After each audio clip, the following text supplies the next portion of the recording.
ముఖ్యంగా భారత్ పాక్ మధ్య కాల్పుల విరమణ అనేది తాత్కాలికమే అని చెప్పి నిన్న మోడీ చెప్పడం జరిగింది జాతిని ఉద్దేశించి. అంటే చాలామంది అంటున్నారు ఏంటంటే ట్రంప్కి లొంగిపోయారు కాబట్టి ఈ రకమైన డెసిషన్ తీసుకున్నారనేది ఒక చర్చ. నిజమే అంటారా? ఆపరేషన్ సింధూర్ మొదలుపెట్టినప్పుడు 7th night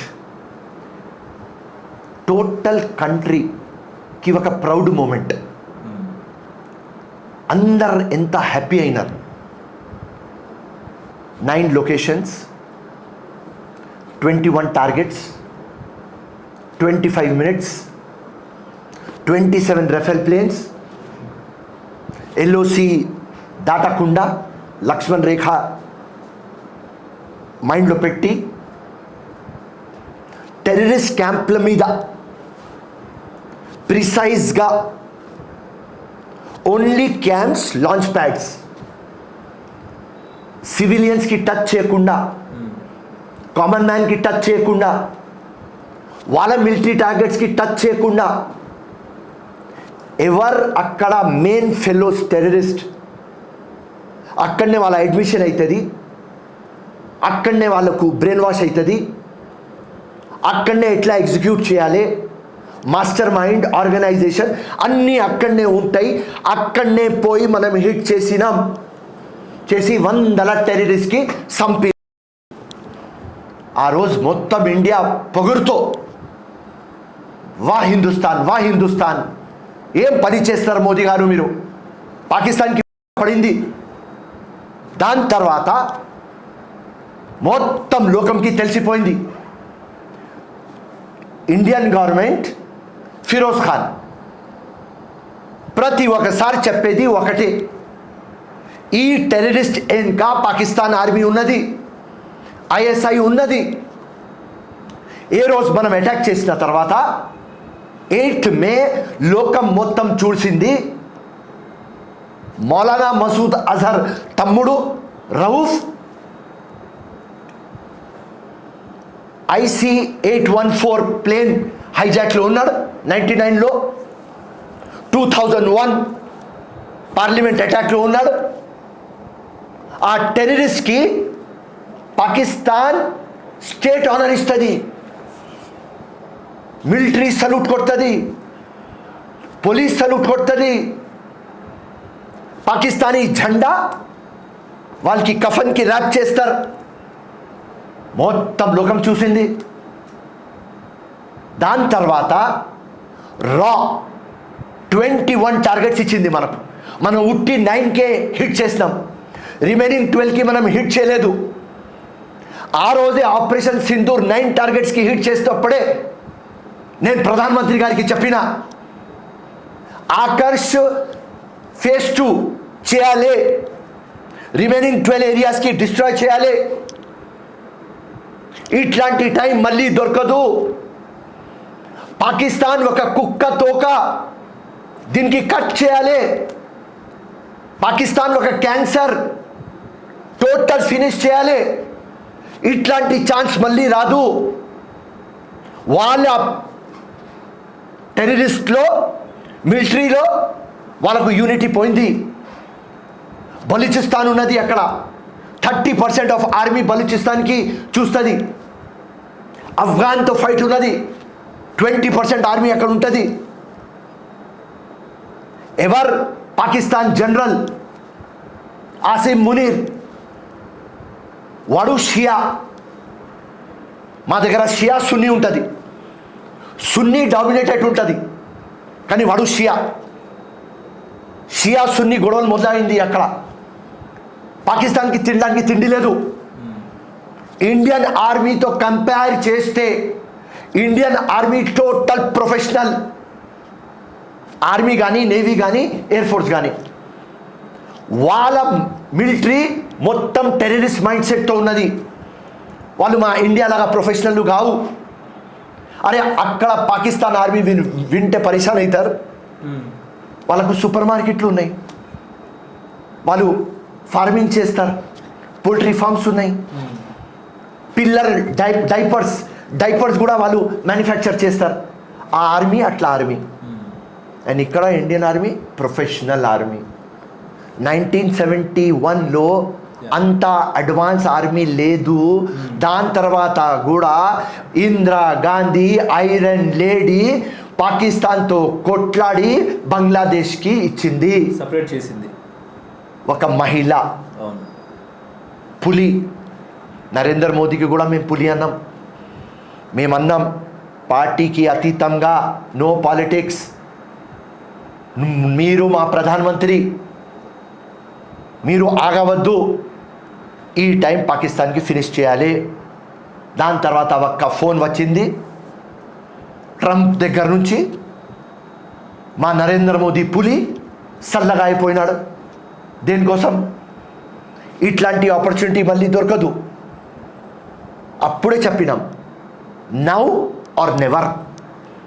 22 April Pahalgam attack అయినప్పుడు చెప్పినాం మాటలు వద్దు మోదీ గారు, ఉట్టి అటాక్ చేయాలి. ఎన్ఐఏకి పెట్టినాం మనం. ఎన్ఐఏ ఇన్వెస్టిగేషన్ చేసింది. చేస్తే ఆ టెర్రరిస్టులకు మొత్తం రామ్ కహానీ బయట తీసింది. 1 వీక్ ముందు వాళ్ళు వచ్చినారు. 20 మంది లోకల్ సపోర్ట్ ఇచ్చినారు. ఆ లోకల్ సపోర్ట్కి పేరు ఇచ్చినారు NIA OGW. OGW full form అంటే ఆన్ గ్రౌండ్ వర్కర్స్. ఆ 20 మంది సపోర్ట్ చేసినారు. లాజిస్టిక్స్ ప్రొవైడ్ చేసినారు, షెల్టర్ ప్రొవైడ్ చేసినారు, రేకి చేసినారు, అన్నం పెట్టినారు, ఇన్ఫర్మేషన్ ఇచ్చినారు. దాని తర్వాత 3 శాటిలైట్ ఫోన్లు ట్రేస్ అయినాయి. ఆ 3 ట్రేస్ అయిన దానిలో 2 ఫోన్స్ డైరెక్ట్లీ పాకిస్తాన్ ఆర్మీతో, ISIతో మొత్తం ప్రూవ్ అయింది. లోకం ముందు పెట్టాలి అని. ఈ అన్ని ప్రూవ్ అయిన తర్వాత ఈ హిజ్బుల్ ముజాహిదీన్ కానీ, జైషే మొహమ్మద్ కానీ, లష్కరే తోయిబా కానీ, ఈ లంగా ఫెల్లోస్ ఆగుతారు. అక్షర్ధామ్ ఆగలేదు, ఊరి ఆగలేదు, పుల్వామా ఆగలేదు, బాంబే ఆగలేదు, పహల్గామ్ ఆగలేదు. ఇప్పుడు వాళ్ళు ఆగరు. ఈ ఫాల్తున కొడుకులకు ఉట్టి ఇండియా మీద ఒక కషి. 2 స్టేట్లు, 2 కంట్రీలు ఒకటే సార్ ఇండిపెండెంట్ వచ్చింది. ఒక రిపబ్లిక్ ఆఫ్ పాకిస్తాన్ అయింది, ఇస్లామిక్ కంట్రీ అయింది. ఇండియా ఒక సెక్యులర్ కంట్రీ అయింది. ఈ ఇస్లామిక్ కంట్రీ పాకిస్తాన్కి ఇండియా అంటే కషి. సింపుల్. వాళ్ళు వచ్చి ఇండియాకి బ్రేక్ చేయడానికి ఆ లంగా ఫెల్లోస్ వచ్చి భార్యల ముందు, పిల్లల ముందు పాయింట్ బ్లాంక్ రేంజ్లో వెపన్ పెట్టి, AK-56 పెట్టి, AK-57 పెట్టి, రైట్ నీ మతం చెప్పు, లా ఇలాహా ఇల్లల్లా మొహమ్మద్ రసూలుల్లాహ్ సదు అని చెప్పి కొట్టినారు. వాళ్ళ ప్లాన్ ఏం? ఇండియాకి బ్రేక్ చేయాలి, ముస్లిమ్స్ హిందూ ఫైట్ కావాలి, ఇండియా ప్రాబ్లంలో రావాలి. కానీ మన ఇండియా ముస్లిమ్స్ ఇంకా హిందూస్ ఎంత తెలివితో పని చేసినారు. మన ఇంట్లో గొడవలు ఉంటే ఓకే మేము చూసుకుంటాం, కానీ బయట వాళ్ళు వస్తే మనం జాగ్రత్తగా పడినాం. ఎంత యునైటెడ్గా ఉన్నాం. అండ్ ఒక జబర్దస్త్ మెసేజ్ ఇచ్చినాం. ఏం మెసేజ్ ఇచ్చినాం? ఇండియాలో రంజాన్ అయితే రామ్ కనిపిస్తాడు, దీపావళి అయితే అలీ కనిపిస్తాడు. గంగా జమున తెహజీబ్ ఇండియాది. We are secular, we are sovereign, socialist, democratic, republic, we are one, మాకు బ్రేక్ చేయలేరు అని పాకిస్తాన్కి మెసేజ్ ఇచ్చినారు. ఈ లంగా కంట్రీ ఇండియాకి డిస్ట్రాయ్ చేయాలి, ఇండియాకి ఫినిష్ చేయాలి అని ఆలోచనతో లంగా దొంగ అటాక్లు ఇన్నోసెంట్ మీద చేస్తూ ఉంటే, ఇట్లాంటి జబర్దస్త్ టైం టోటల్ వరల్డ్ మన ఫేవర్లో ఉన్నారు. టాప్ లీడర్స్ మన ఫేవర్లో ఉన్నారు. పీస్ లవింగ్ కంట్రీస్ మన ఫేవర్లో ఉన్నారు. ఇండియా పాపులేషన్ 140 crores, దానిలో స్పెసిఫిక్ 30 crores ముస్లిమ్స్. అందరు ఒకటే వాయిస్తో ఫినిష్ పాకిస్తాన్ అని చెప్తే మోదీ గారు ఎందుకు సీజ్ ఫైర్ చేస్తున్నారు? అందరికీ డిసప్పాయింట్ చేసినారు. ఆ ప్రౌడ్ మూమెంట్కి తీసుకున్నారు మీరు. మోదీ అంటే పులి పులి పులి. ఇంత మేము కాంగ్రెస్ పార్టీతో ఉన్న తర్వాత కూడా మోదీ మోదీ మోదీ చెప్పినాం. ఇలా మోదీ సీజ్ ఫైర్ ఎందుకు చేస్తున్నారు? ఎందుకు మాట వింటున్నారు? పాకిస్తాన్కి ఫినిష్ చేయాలి. అది కుక్క తోక క్యాన్సర్. అది ఇట్లాంటి టైం రాదు. మళ్ళీ ఒకసారికి చెప్తున్నా మోదీ గారికి, మీరు కాంప్రమైజ్ చేయకండి. Finish Pakistan, that's all. ఈ టైంలో పీఓకేని ఆక్రమించే అవకాశం ఉందంటారా? పీఓకేని భారత్ ఆక్రమించే అవకాశం ఉందంటారా? 100% పీఓకే మనకు వచ్చేస్తుంది. అఫ్ఘాన్ వాళ్ళు ఆ ఏరియా తీసుకుంటారు, బులిచిస్తాన్ ఇక్కడ తీసుకున్నది, మనం పీఓకే తీసుకుంటాం, మొత్తం సర్వనాశం అయిపోతుంది పాకిస్తాన్. ఇదే కావాలి మనకు. వాళ్ళకు సర్వనాశం చేయకపోతే ఇండియాకి సర్వనాశం చేస్తారు. వాళ్ళు 30 సంవత్సరం నుంచి చేస్తున్నారు. ఇప్పుడు దాకా మనం ఆగాలే? ఇండియా గాజులు వేసుకున్నారు. నో, ఖూన్ కా బదలా ఖూన్. వాళ్ళు దొంగలాగా వచ్చి అమాయకులకి సంపితే మనం గమ్మును కూకుందాం? అరే మన ఫోర్స్, మన మిలిటరీ ఫోర్స్ ఎంత స్ట్రాంగ్ అంటే పాకిస్తాన్కి 10 to 12 డేస్లో ఫినిష్ చేసేస్తాం. నా రక్తంతో రాసేస్తా గోడ మీద. ఓకే, ఇందిరాగాంధీ ఎట్లా చేసింది అట్లా చేయాలి మోదీ గారు. డిసప్పాయింట్ చేస్తున్నారు మీరు. నేనుతో చాలా తక్లీఫ్గా ఉన్నా. ఎందుకంటే నా పేరు ఫిరోజ్ ఖాన్ ఆత్మా భగత్ సింగ్. నాకు ఇండియా వైపు ఎవరైనా ఇట్లాంటి పనులు చేస్తే వాళ్ళకు ఫినిష్ చేయాలి అని ఉంటుంది. 3 డేస్ నుంచి నేను పండుకోలేదు. 3 డేస్ నుంచి నాకు ఒక గుస్సా ఉన్నది, యాంగ్రీ. ఓకే, ఏమవుతుంది రాబాయ్? మోదీ గురించి ఇంత పెద్దగా మాట్లాడినాం. మోదీ ఎందుకు లొంగుతున్నాడు? ఇండియా మొత్తం యునైటెడ్ ఉన్నది. మీ ఛానల్ తీసుకొని మొత్తం తిరుగుదాం. ఎవరైనా వార్ వద్దు అని చెప్తే వార్ వద్దు. అందరు చెప్తున్నారు ఇట్లాంటి ఆపర్చునిటీ, ఇట్లాంటి ఛాన్స్ మళ్ళీ రాదు. ఫినిష్ చేసాయి. వాళ్ళ మారల్ డౌన్ ఉన్నది, భయపడి ఉన్నారు వాళ్ళు. అంత అడ్వాన్స్ టెక్నాలజీ మనది. ఒట్టి 25 మినిట్స్లో పిచ్చినాం. అంత టెక్నాలజీ మన ఫైటర్ ప్లేన్స్ వాళ్ళకు అన్ని దానిలో చూస్తే మనమే కదా. వాళ్ళ దగ్గర 6 lakhs ఆర్మీ ఉంటే మన దగ్గర 14 lakhs. వాళ్ళ దగ్గర 2000, మన దగ్గర 2500 ప్లేన్స్ అంటే వాళ్ళ దగ్గర 1200. ఇక్కడ నేవీలో పోతే వాళ్ళ దగ్గర 200, మన దగ్గర 600. ప్రతి దానిలో ఇండియాది కంపారిజన్ లేదు. ఇట్లాంటి టైంలో మోదీ గారు ఎందుకు వింటున్నారు? చాలా డిసప్పాయింట్ చేస్తున్నారు. ఇప్పుడు ట్రంప్ అంటున్నాడు ఏంటంటే భారత్ పాకిస్తాన్ మధ్య వారి నేనే ఆపాను అన్నట్టు కూడా ట్రంప్ అంటున్నాడు. దానికి ఏం చెప్తారు? అదే అంటున్నా కదా, ట్రంప్ది మాట ఎందుకు వినాలి? ఆయనకి ఏం సంబంధం? ఏం సంబంధం? That's all. మన కంట్రీకి డిస్ట్రాయ్ చేయాలి అని 1 పాయింట్ ప్రోగ్రాంలో పాకిస్తాన్ పోతుంది. టెర్రరిస్ట్ పాకిస్తాన్ ఆర్మీ, ISI ఒకటే ప్లాట్ఫామ్లో ఉన్నది అని మనం నిరూపించిన తర్వాత ఈ ఆపర్చునిటీ ఎందుకు మిస్ కావాలి? మోదీ లాగా ఒక క్యారెక్టర్, మోదీ లాగా ఒక ఐరన్ మ్యాన్, మోదీ లాగా ఒక సింహం ఎందుకు వింటున్నాడు అని నేను ఆశ్చర్యపోతున్నా, డిసప్పాయింట్ అయిపోతున్నా. ఈ టైం మళ్ళీ రాదు. ఇప్పుడు ఇందిరాగాంధీకి మోడీకి ఎట్లా చూడొచ్చు అంటారు? ఇందిరాగాంధీ 71లో ఉన్న వారికి ఇప్పుడున్న మోడీ గారికి ఉన్న తేడా ఎట్లా గమనించవచ్చు అంటే ఏం చెప్తారు? ఇంటూ 100 ఇందిరాగాంధీ. 100% ఎక్కువ ఇందిరాగాంధీ. దుర్గామాతనా? 100% దుర్గామాత. ఒక మహిళ ఉన్న తర్వాత ఒక ఐరన్ లేడీ, ఒక దుర్గామాత. ఎంత స్ట్రాంగ్గా. అప్పుడు కూడా అమెరికా మస్తాల్ కాల్ చేసింది, కాలే రిసీవ్ చేయలేదు ఇందిరాగాంధీ. ఎందుకంటే డిసైడెడ్, ఇది మా టార్గెట్, ఇది మన మిషన్, ఇది మా విజన్ చేయాలి. సో మిషన్ ఎందుకు ఆపుతున్నారు? భయపడినారు. ఖుల్లా కనిపిస్తున్నది. ఇప్పుడు రాహుల్ గాంధీ ఏం చెప్తున్నారంటే ఆపరేషన్ సింధూర్ మీద మాకు అనుమానాలు ఉన్నాయి, వెంటనే పార్లమెంట్ సమావేశాలు ఏర్పరచాలి అన్నట్టు కూడా మాట్లాడుతున్నారు. పార్లమెంట్ సమావేశాలు ఏర్పరచాలంటారంట. రాహుల్ గాంధీ గారు డిస్కషన్ చేద్దాం ఆపరేషన్ సింధూర్ మీద అని చెప్పినారు. అనుమానాలు ఎవరికి లేవు.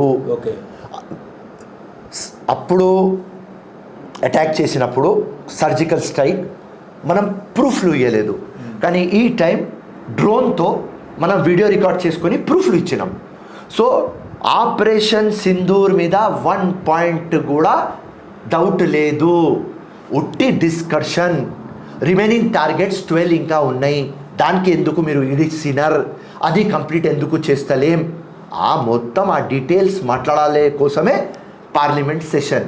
కానీ కాంగ్రెస్ పార్టీకి clear cut mission operation Sindoor మీద టోటల్ గౌరవం ఉన్నది, రెస్పెక్ట్ ఉన్నది, ప్రౌడ్ మూమెంట్ ఉన్నది. కానీ మోదీ చేస్తుంది డిసప్పాయింటింగ్ ఉన్నది. ఓకే, ఇప్పుడు భారత్ పాక్ మధ్య యుద్ధం అనేది పొలిటికల్ యూటర్న్ తీసుకునే అవకాశం ఉందంటారా? అంటే ఏం చెప్తారు? ఈ భారత్ పాక్ మధ్య యుద్ధం అనేది ఇండియాలో పొలిటికల్ యూటర్న్ తీసుకునే అవకాశం ఉందా? కనిపిస్తున్నది. అది కనిపిస్తున్నది. మోదీ గ్రాఫ్ ఇంత పెరిగింది, ఇట్లా పడిపోయింది. ప్రతి ఒక్కరు తిడుతున్నారు. మోదీ చేసింది wrong wrong wrong wrong wrong. Okay 100లో 100 మంది అంటున్నారు. ఓకే. ఇప్పుడు భారత్ పాక్ మధ్య దౌత్యపరమైన సంబంధాలు కూడా అమెరికా మీద భారత్ పడితే భవిష్యత్తులో ఎటువంటి ప్రమాదం మనం చూడాల్సి అంటే ఏం చెప్తారు? పాకిస్తాన్తో మాట్లాడితే పరిష్కారం రాదు, అది కూడా 3rd ప్లేస్లో మాట్లాడదామంట. ఈ లంగా కంట్రీతో, ఈ లంగా దొంగ ఆర్మీతో ఏం మాట్లాడతారు రా భయ్? మాట మీద ఉండరు వాళ్ళు. ఇది లంగా ఫాల్తూ కంట్రీ, అది ఒక టెర్రరిస్ట్ కంట్రీ. ఇస్లామిక్ వార్ జిహాద్ అని మొత్తం కాబట్టి కశ్మీర్కి కానీ ఇండియాలో కానీ జోరీ మొత్తం వైలెన్స్ చేస్తుంది ఇదే కంట్రీ. ఈ లంగా దొంగ కంట్రీతో ఏం మాట్లాడతారు తమ్ముడు? అవసరం లేదు, అది ప్రూవ్డ్. చెప్తున్నా కదా, కుక్క తోక చక్కగా అవుతుంది. బట్ నువ్వు నాకు చెప్పు, అవుతుంది కాదు? పాకిస్తాన్ అదే, ఆ తోక కట్ చేయాలి, సింపుల్, క్యాన్సర్ అది. సో ఇది మాట్లాడాలి అంటే నాకు నాలాగా ఒక వర్కర్కి అర్థమైతలేదు, నాలాగా ఒక ఇండియన్కి అర్థమైతలేదు, నాలాగా ఒక సోల్జర్కి అర్థమైతలేదు. ఏం మాట్లాడతాం? మీ చేతికే బందూకు ఇచ్చి మీరు పాకిస్తాన్ మీద యుద్ధం చేయమని అంటే ఏం చేస్తారు? 100% చేస్తా. నా దగ్గర బాడీలో రక్తం ఉన్నప్పుడు దాకా ఫైట్ చేస్తా. ఓకే. లేకుంటే దేశంకి రక్తం ఇస్తా. దానికంటే బ్యూటీది ఏం కావాలి తమ్ముడు? జీవితంలో అట్లాంటి పొజిషన్ ఎవరికి దొరుకుతుంది? చాలా లక్కీ ఉంటేనే దొరుకుతుంది. దేశం కోసం ఫైట్ చేస్తున్నాం, ఆ ఫైట్లో సంప్తం లేకుంటే సచ్తాం. సస్తే ఏమవుతాం? మార్టియర్ అవుతాం, అమర్ అవుతాం, హిస్టరీలో పేరు వస్తుంది. ఇంకా ఏం కావాలి? ఒకరోజు పుట్టినాం కదా, ఒకరోజు సావాలి కదా, పులిలాగా ఉన్నాం కదా, పులిలాగా సావాలి. సో నా కోరిక దేవుడికి నేను ఎప్పుడు అడిగేది అదే, దేవుడా నా ప్రాణం పోతే దేశం కోసం పోవాలి. ఇది హార్ట్ అటాక్ వచ్చి కిడ్నీ ఫెయిల్, లివర్ ఫెయిల్, అది ఎందుకు రన్నా? రైట్, దేశం కోసం సజ్దాం. పరమవీర్ చక్ర రావాలి, అశోక్ చక్ర రావాలి, అట్లాంటి మైండ్లో ఉన్నది నాకు. ఓకే. ఇప్పుడు నిన్న హైదరాబాద్లో కరాచీ బేకరీ మీద బీజేపీ నాయకులు దాడి చేసిన పరిస్థితి. యాక్చువల్లీ కరాచీ పోర్ట్ మీద దాడి చేయాల్సింది పోయి బీజేపీ వాళ్ళు ఏమో కరాచీ బేకరీ మీద దాడి చేస్తున్నారు. ఏం చెప్తారండి దాని మీద? Cheap politics. కరాచీ ఉట్టి పేరు ఉన్నది, కానీ Karachi fellow Indian. Cheap. I don't believe all this non sense ఇది. ఓకే. ఇప్పుడు కాశ్మీర్, ఇప్పుడు మన దేశానికి నిద్దుటిన తిలకం అంటేనే కాశ్మీర్. అలాంటి కాశ్మీర్ మీద ఎందుకు పాకిస్తాన్ కాశ్మీర్ మాదంటూ మాట్లాడుతున్న పరిస్థితి? వాళ్ళకు నేర్పించినారు. పాకిస్తాన్ POK ప్రాపర్టీ మనది. ఓకే. కబ్జా మీద వాళ్ళు ఉన్నారు. పాకిస్తాన్ ఎప్పుడు కశ్మీర్ మాది అని ఒక లొల్లి పంచాయత్ పెట్టింది, కానీ Kashmir is integral part of our country India. Okay. Article 370లో చూపించినాం కదా. ఓవర్ ఇండియా ఇట్లా బిహేవ్ చేస్తుంది, కశ్మీర్ కూడా అట్టనే బిహేవ్ కావాలి. ఇండియాకి ఒక పార్ట్, ఒక స్టేట్ కశ్మీర్, అది ఇండియా, పాకిస్తాన్ కాదు. కానీ ఇదే లొల్లి పంచాయతీలు చేసుకొని ఇంత టెర్రరిజం దాకా ఇక్కడ దాకా తెచ్చినారు. లాస్ట్ ఇయర్ లెక్క తీసుకుంటే, లాస్ట్ 10 years లెక్కలో 350 ఇన్నోసెంట్కి కిల్ చేసినారు, 800 మందికి ఇంజోర్ చేసినారు. సో వీళ్ళకు ఇట్లాంటి టైంలో మనం ఇడుస్తున్నాం అంటే నాకు చాలా బాధ అవుతుంది. ఓకే. ఇప్పుడు రీసెంట్గా వీర జవాన్ ములుర్ నాయక్ పాకిస్తాన్లో యుద్ధం చేస్తూ వీర జవాన్ అంటే వీరమరణం పొందారు కాబట్టి వాళ్ళ కుటుంబానికి మీ సానుభూతి ఎట్లా తెలియజేస్తారు సార్? వాళ్ళు great fellows, heroes of our country. వాళ్ళు ఉన్నారని మనం ఇండియాలో ఎంత పీస్ఫుల్గా ఉన్నాం. ఏదైనా ఇండియా కంట్రీ ఇంత ముందుకి పోతుంది అంటే వాళ్ళు రక్తం ఇస్తున్నారు. వాళ్ళు వాళ్ళ ఫ్యామిలీ కోసం ఆలోచిస్తలేరు. వాళ్ళ భార్య, వాళ్ళ అమ్మ, వాళ్ళ నాన్న, వాళ్ళ పిల్లలు, వాళ్ళ ఇల్లు గురించి ఆలోచిస్తలేరు.